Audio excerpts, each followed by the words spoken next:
আসসালামু আলাইকুম। সবাই কেমন আছেন? আশা করি সবাই ভালো আছেন। আলহামদুলিল্লাহ আমি ভালো আছি। তো বন্ধুরা, প্রবাসে গিয়েছেন, এখন টিকে থাকার যুদ্ধ কিন্তু শুরু হয়ে গেল আপনাদের। কেন বলছি জানেন? প্রবাসে যাওয়া মানেই নতুন জীবন শুরু, কিন্তু টিকে থাকতে হলে আপনাকে হতে হবে বাস্তববাদী। প্রথমেই মাথায় রাখুন, কোনো কিছু একদিনে হয় না, এটা মাথায় রাখুন, ঠিক আছে? চাকরি না থাকলেও ছোট কাজ করুন, অভিজ্ঞতা পরিচিতি বাড়ান, ভালো ব্যবহার সময়ানুবর্তী আপনাকে এগিয়ে দেবে।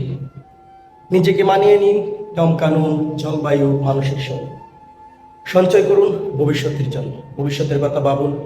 সবচেয়ে বড় কথা, কোনো সময় হাল ছেড়ে দেবেন না। আপনি প্রবাসে গিয়েছেন মানে কি, আপনার ভিতরে প্রচুর ধৈর্যের প্রয়োজন, এবং ধৈর্য ধরে আস্তে আস্তে সামনের দিকে আপনাকে এগিয়ে যেতে হবে। কখনো হাল ছাড়া যাবে না, ঠিক আছে? আর এটাই হচ্ছে আপনার প্রবাস জীবন সফল হওয়ার একমাত্র সিঁড়ি। এই যে দেখেন আমার পিছনে যে সিঁড়ি, এটা হচ্ছে বেয়ে ওঠার সিঁড়ি। উপরে প্রবাসটাও সেম টু সেম, আস্তে আস্তে আস্তে আস্তে বেয়ে উঠতে হবে। ভালো থাকবেন, আল্লাহ হাফেজ।